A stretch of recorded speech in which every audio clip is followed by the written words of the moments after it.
আপনার কাছে billion billion টাকা থাকতে পারবে, কিন্তু আপনি অন্তরের শান্তি কিনতে পারবেন না।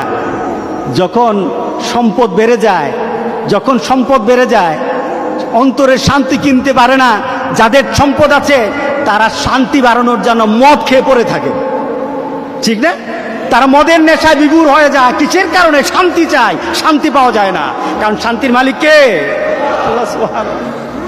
আল্লাহু আকবার, আল্লাহু আকবার।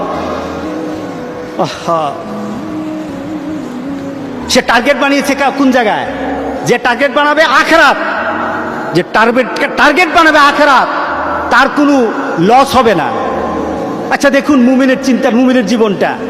আপনার হাতে 1 লাখ টাকা আছে, আপনি রওনা দিলেন ঢাকায়। এখন ঢাকা যাওয়ার পথে আপনার টাকাটা হারিয়ে গেছে, তখন আপনি চিৎকার দিবেন নাকি ইন্না লিল্লাহ পড়বেন? বলেন, আপনার হারিয়ে গেছে, আপনি চিৎকার দিবেন নাকি ইন্না লিল্লাহ পড়বেন?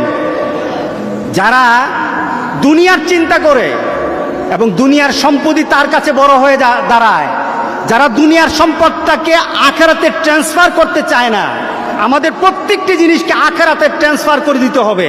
আমি খেতে বসি, বিসমিল্লাহ বলে খাই, আলহামদুলিল্লাহ বলে শেষ করি। তার মানে কি? খাওয়াটা শেষ হয় নাই, আমার আল্লাহ শুকুরের মাধ্যমে, শুকরিয়ার মাধ্যমে এবং বিসমিল্লাহ বলে আরম্ভ করার মাধ্যমে আমি আমার খাদ্যটাকে জান্নাতে ট্রান্সফার করে দিয়েছি। আমি যখন ঘুমাই, আমার ঘুমটাকে আমি মনে করি যে আমার দেহের জন্য নয়, আমি আমার ঘুমটাকে দেই আমার শরীরটাকে তাজা করার জন্য, শরীরটাকে সুস্থ করার জন্য। কিসের জন্য? আমি যেন তাহাজ্জুদের নামাজটা পড়তে পারি। আমি যখন নামাজে দাঁড়াই আমার শরীর যেন ভালো থাকে, সুন্দরভাবে যেন 5টা ওয়াক্ত নামাজ পড়তে পারি। এই শরীরটাতে এনার্জি আনার জন্য আমি ঠিকভাবে ঘুমাই। এই ঘুমটাকে আল্লাহ সুবহানাহু ওয়া তাআলা জান্নাতের ঘুম বানিয়ে দিবেন। আপনি এটাকে কনভার্ট করতে পারছেন না জিনিসগুলিকে।